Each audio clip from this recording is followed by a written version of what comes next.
Hi everyone, welcome to Navachetana competitions YouTube channel. మరి నవచేతన competition చాలా క్వాలిటీతో ఉన్నటువంటి ఎగ్జామ్ సిరీసెస్ని అయితే కండక్ట్ చేస్తుంది. అందులో భాగంగానే యూట్యూబ్లో క్విక్ రివిజన్ కోసం వీడియో క్లాసెస్ కూడా స్టార్ట్ చేసింది. మరి మనము 8th క్లాస్ హిస్టరీలో థర్డ్ లెసన్లో పార్ట్ 1 డిస్కస్ చేసాం. ఇప్పుడు పార్ట్ 2 రిమైనింగ్ టాపిక్ అంతా కూడా డిస్కస్ చేద్దాం. మరి ఇక్కడ మనము రైతీ అనేటువంటి ఒక పద్ధతి గురించి మనము తెలుసుకోవాల్సిన అంశం ఉంది. తర్వాత రైతుల భూములలో నీలిమందు సాగు. రైతీ పద్ధతిలో తోటల యజమానులు రైతులను ఒప్పంద పత్రంపై సంతకం చేయించుకోమని బలవంతం చేసేవారు. కొన్నిసార్లు రైతుల తరపున ఒప్పందంపై సంతకం చేయమని గ్రామ పెద్దలపై ఒత్తిడి తెచ్చేవారు. ఒప్పందంపై సంతకం చేసిన రైతులు నీలిమందు ఉత్పత్తి చేయడానికి తోట యజమానుల నుండి తక్కువ వడ్డీకి రుణాలు పొందేవారు. కానీ రుణం పొందాలనుకున్న రైతులు తమ భూ విస్తీర్ణంలో కనీసం 25% నీలిమందు సాగును చేయాల్సి ఉంటుంది. తోటల యజమానులు రైతులకు విత్తనాలు, శిక్షణ అందించేవారు. రైతులు భూమిని సిద్ధం చేయడం, విత్తడం, పంట జాగ్రత్తగా చూసుకోవడం వంటివి చేసేవారు. నెక్స్ట్ బిఘా అంటున్నాం. బిఘా అనేది ఏంటి అంటే ఇది భూమిని కొలుచుటకు ఉపయోగించే ఒక ప్రమాణము. బ్రిటిష్ పాలనకు ముందు ఈ ప్రాంతం భూమి కొలత యొక్క పరిమాణము మారుతూ ఉండేది. బెంగాల్లో బ్రిటిష్ వారు దీన్ని ఎకరంలో 1/3 వంతుగా ప్రమాణీకరించారు. బెంగాల్ గ్రామీణ జీవితం చిత్రము ఇది వచ్చేసి కోల్ఫ్ వర్ది గ్రాంట్ గీయడం జరిగింది. ఎప్పుడు అంటే 1860లో. భారతదేశంలో నీలిమందు మొక్కను ఎక్కువగా పురుషులు కోసేవారు. పంట కోత తర్వాత పంటను యజమాని దగ్గరకు చేర్చగానే రైతుకు కొత్త రుణం ఇచ్చేవారు. ఇది ఒక చక్రంలాగా మళ్ళీ మొదలయ్యేది. పంట సాగు ప్రక్రియ మళ్ళీ ప్రారంభమవుతుంది. మొదట్లో రుణాల కోసం ఆకర్షితులై రైతులు ఈ వ్యవస్థను ఎంత కఠినంగా ఉందో త్వరలోనే గ్రహించారు. వారు ఉత్పత్తి చేసే నీలిమందుకు వారు పొందే ధర చాలా తక్కువగా ఉండేది. ఈ రుణచక్రం ఎప్పటికీ అంతమయ్యేది కాదు. ఇతర సమస్యలు కూడా ఉండేవి. రైతులు వరిని పండించడానికి ఇష్టపడే సారవంతమైన నేలల్లో నీలిమందు సాగు చేయాలని తోటల యజమానులు రైతులను బలవంతం చేసేవారు. నీలిమందు మొక్కలు లోతైన వేరును కలిగి ఉండటం వలన నేల త్వరితగతిన నిస్సారమయ్యేది.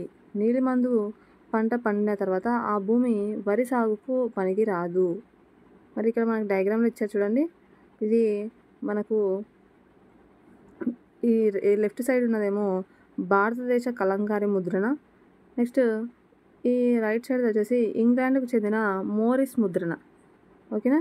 మన నీలిమందుకు వాళ్ళ నీలిమందుకు చాలా తేడా ఉంది కదా. నెక్స్ట్ నీలిమందు తిరుగుబాటు. దాని తరువాత మార్చి 1859లో బెంగాల్లోని వేల మంది రైతులు నీలిమందును పండించడానికి తిరస్కరించారు.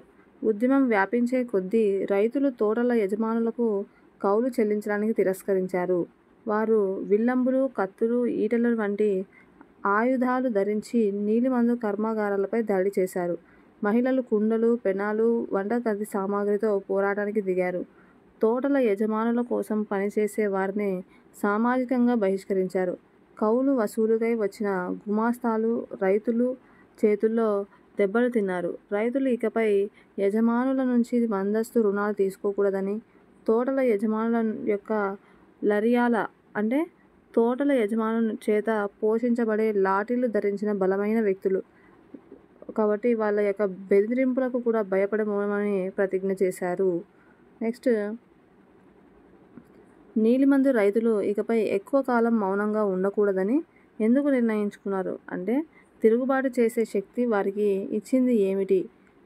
స్పష్టంగా నీలిమందు వ్యవస్థ తీవ్రమైన అణచివేతకు గురి అయింది. కానీ అణచివేతకు గురైన వారు ఎల్లప్పుడూ తిరుగుబాటు లేవనెత్తరు. వారు కొన్ని సమయాల్లో మాత్రమే తిరుగుబాటు చేస్తారు. 1859లో నీలిమందు యజమానులకు వ్యతిరేకంగా జరిగిన తిరుగుబాటులో స్థానిక జమీందారులు, గ్రామ పెద్దల మద్దతు తమకు ఉందని నీలిమందు రైతులు భావించారు. అనేక గ్రామాలలో నీలిమందు ఒప్పందాలపై బలవంతంగా సంతకం చేయవలసిందిగా గ్రామ పెద్దలను బలవంతం చేశారు. అప్పుడు వారు నీలిమందు రైతులను సమీకరించి లరియాలతో చిన్న పోరాటాలు చేశారు.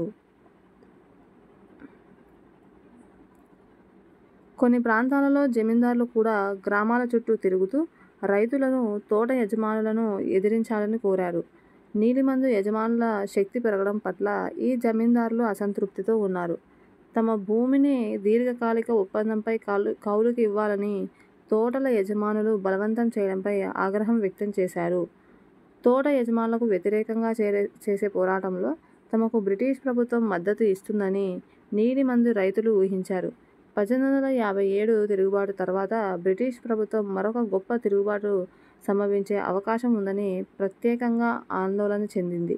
నీలిమందు జిల్లాల్లో తీవ్రమైన తిరుగుబాటు జరిగే అవకాశం ఉందన్న వార్త వ్యాపించినప్పుడు లెఫ్టినెంట్ గవర్నర్ 1859 శీతాకాలంలో ఈ ప్రాంతాల్లో పర్యటించాడు. రైతులు ఈ పర్యటనను తమ బాధల పట్ల బ్రిటిష్ ప్రభుత్వ సానుభూతికి సంకేతంగా భావించారు. బరాస్త్లో ఉన్నప్పుడు నీలిమందు ఒప్పందాలను అంగీకరించమని ఈడెన్ రైతులను బలవంతం చేయరాదని పేర్కొంటూ మెజిస్ట్రేట్ యాష్లే ప్రకటన జారీ చేశాడు.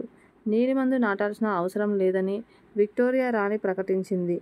రైతులను శాంతింపచేయడానికి, విస్ఫోటక పరిస్థితిని నియంత్రించడానికి ఈడెన్ ప్రయత్నించాడు. అందుకే అతని చర్యను తిరుగుబాటుకు మద్దతుగా వీరు భావించడం జరిగింది. మరి తిరుగుబాటు వ్యాప్తి చెందడంతో కలకత్తా నుండి మేధావులు నీలిమందు జిల్లాలకు తరలివచ్చారు. వారు రైతుల భావనలను, నీలిమందు తోటల యజమానుల దౌర్జన్యాన్ని, నీలిమందు వ్యవస్థ యొక్క భయానక స్థితిని గురించి రాశారు. తిరుగుబాటుతో కలత చెందిన బ్రిటిష్ ప్రభుత్వం తోటల యజమానులను దాడుల నుండి రక్షించడానికి సైన్యాన్ని తీసుకుని వచ్చింది. నీలిమందు ఉత్పత్తి వ్యవస్థపై విచారణకు నీలిమందు కమిషన్ను ఏర్పాటు చేసింది. కమిషన్ తోటల యజమానులను దోషులుగా నిర్ధారించింది. వారు ఉపయోగించిన బలవంతపు పద్ధతులను తప్పుపట్టింది. నీలిమందు ఉత్పత్తి రైతులకు లాభదాయకం కాదని ప్రకటించింది. ప్రస్తుతం ఉన్న ఒప్పందాలను పూర్తి చేయాలని కమిషన్ రైతులను కోరింది. అయితే భవిష్యత్తులో వారు నీలిమందు ఉత్పత్తి తిరస్కరించవచ్చని కూడా వారికి తెలియజేసింది. నెక్స్ట్ రెండవ ఆధారం. నీలిమందు ఉత్పత్తి చేసే గ్రామం నుండి ఒక పాట. పోరాట క్షణాల్లో ప్రజలు ఒకరికొకరు ప్రేరేపించడానికి, సామూహిక ఐక్యతను పెంపొందించడానికి తరచుగా పాటలు పాడేవారు. అలాంటి పాటలు వారి భావాలను మనకు తెలియజేస్తాయి. నీలిమందు తిరుగుబాటు సమయంలో బెంగాల్లోని దిగువ గ్రామాల్లో ఇలాంటి పాటలు చాలా వినిపించాయి. ఇక్కడ అటువంటి పాట ఒకటి ఉంది. తోటల పెంపకదారుల యొక్క మొల్ల హతీలు పట్టుకున్న పొడవాటి లాఠీలు ఇప్పుడు సముదాయంలో పడి ఉన్నాయి. తోటల ఈ గొప్ప పోరాటాన్ని చూడటానికి కలకత్తా బాబులు తరలివచ్చారు. ఈసారి రైతులందరూ సిద్ధంగా ఉన్నారు. వారు ఇకపై తమను కొడుతుంటే ఏమాత్రం మౌనంగా ఉండరు. లఠియాలతో పోరాడకుండా వారు ఇకపై తమ జీవితాన్ని వదులుకోరు అని చెప్పేసి ఉంది. నెక్స్ట్ వచ్చేసి మూడవ ఆధారం. నేను నీలిమందు నాటడం కంటే అడ్డుకుంటాను అని చెప్పేసి ఇవ్వడం జరిగింది. ఏంటి ఇక్కడ అంటే చాంద్పూర్కు చెందిన నీలిమందు సాగు చేసే హర్జీముల్లా తానా హర్దీ మంగళవారం జూన్ 5, 1860లో నీలిమందు కమిషన్ సభ్యుల చేత ఇంటర్వ్యూ చేయబడ్డారు. ఇక్కడ WS సేటన్ కరే నీలిమందు కమిషన్ అధ్యక్షుడు. మీరు ఇప్పుడు విత్తనానికి సిద్ధంగా ఉన్నారా? ఒకవేళ లేకపోతే ఎటువంటి కొత్త నిబంధనలపై మీరు దీన్ని చేయడానికి ఇష్టపడతారు అని చెప్పేసి అడిగినాడు. అప్పుడు హర్జీముల్లా సమాధానం ఏంటంటే, నేను విత్తనానికి ఇష్టపడను. ఏవైనా తాజా నిబంధనలు నన్ను సంతృప్తి పరుస్తాయని నేను భావించడం లేదు.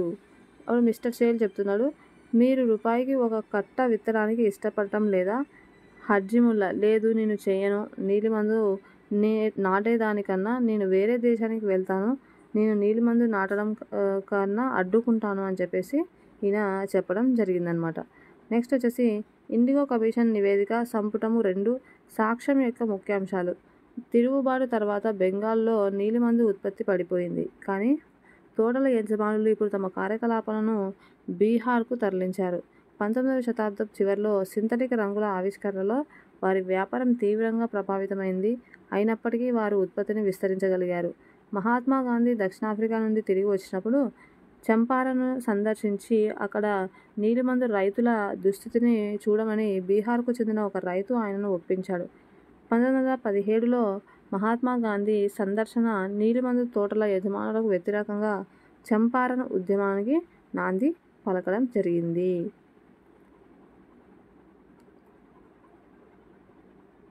చూడండి, నీలిమందు తోటల దగ్గర నీలిమందు కర్మాగారము. ఇది ఎప్పుడు గీసినటువంటి చిత్రం అంటే 1863లో మరి విలియం సింప్సన్ గీయడం జరిగింది.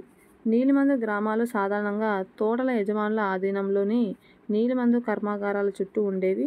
పంట కోత తర్వాత నీలిమందు కర్మాగారంలో తొట్టెల వద్దకు నీలిమందును తీసుకొని పోతారు. రంగును తయారు చేయడానికి 3 లేదా 4 తొట్లు అవసరమవుతాయి. ప్రతి తొట్టి ఒక ప్రత్యేక పనికి కేటాయించబడి ఉంటుంది. నీలిమందు మొక్కల నుండి ఆకులు తొలగించిన తర్వాత వాటిని వెచ్చటి నీటిలో గంటలు నానబెడతారు. తర్వాత పులియబెట్టడం లేదా నిటారుగా ఉండే తొట్టి అని పిలుస్తారు. మొక్క పులిసినప్పుడు దాని నుండి ద్రవం ఉడకడం, బుడగలు రావడం ప్రారంభమవుతుంది. ఇప్పుడు కుళ్ళిన ఆకులు తీసివేయబడతాయి. ద్రావణం మొదటి తొట్టి నుండి కిందే ఉంచబడినటువంటి రెండవ తొట్టిలోకి ప్రవేశిస్తుంది. తర్వాత రెండవ తొట్టిలో ద్రావణం కదిలించడం, తెడ్డులతో కొట్టడం కొనసాగుతుంది. ద్రవం క్రమంగా ఆకుపచ్చ రంగులోకి, తర్వాత నీలం రంగులోకి మారినప్పుడు సున్నపు నీరు ఆ తొట్టిలో కలుపుతారు. క్రమంగా నీలిమందు తరకలు తరకలుగా వేరు చేయబడి తొట్టి దిగువన ఒక బురద వంటి అవక్షేపంగా అడుగు భాగానికి చేరుతుంది. తర్వాత స్వచ్ఛమైన ద్రవము ఉపరితలం పైకి చేరుతుంది. ద్రవాన్ని తీసివేసి అప్పుడు అవక్షేపమైన నీలిమందు గుజ్జును మరొక తొట్టిలోకి మారుస్తారు. తర్వాత గుజ్జును పిండి ఎండబెట్టి అమ్మకానికి పెడతారు అని చెప్పేసి మనకి ఇవ్వడం జరిగిందనమాట. నెక్స్ట్ వచ్చేసి సేమ్ వెస్టిండీస్లో కూడా నీలిమందు తయారనేది ఉంది. అక్కడ ఎలా ఉంది? 18వ శతాబ్దం ప్రారంభంలో ఒక French missionary Jean Baptiste Labat Caribbean దీవులకు ప్రయాణించి ఆ ప్రాంతం గురించి వివరంగా రాశాడు. అతని పుస్తకాలలో ఒకటి ప్రచురించబడింది. ఈ చిత్రం ఫ్రెంచ్ బానిసల తోటలలో నీలిమందు యొక్క ఉత్పత్తి యొక్క అన్ని దశలను చూపుతుంది. బానిస కార్మికుడు నీలిమందు మొక్కను ఎడమవైపు ఏర్పాటు చేసిన తొట్టిలో ఉంచడం మీరు చూడవచ్చు. మరొక కార్మికుడు తొట్టిలో యాంత్రిక చెర్నోర్తో ద్రవాన్ని కలుపుతున్నాడు. ఇద్దరు కార్మికులేమో వేలాడదీసిన నీలిమందు గుజ్జును ఎండబెట్టడానికి మోసుకెళ్తున్నారు. ముందు భాగంలో మరో ఇద్దరు నీలిమందు గుజ్జును అచ్చుల్లో వేయడానికి కలుపుతున్నారు. కాబట్టి చిత్రం మధ్యలో తోట యజమాని ఎత్తైన ప్రదేశంపై నిలబడి బానిస కార్మికుల్ని మరి పర్యవేక్షించడం జరిగింది. ఇది ఒక డయాగ్రామ్ ఉంటుంది. వీలైతే టెక్స్ట్ బుక్లో చెక్ చేయండి.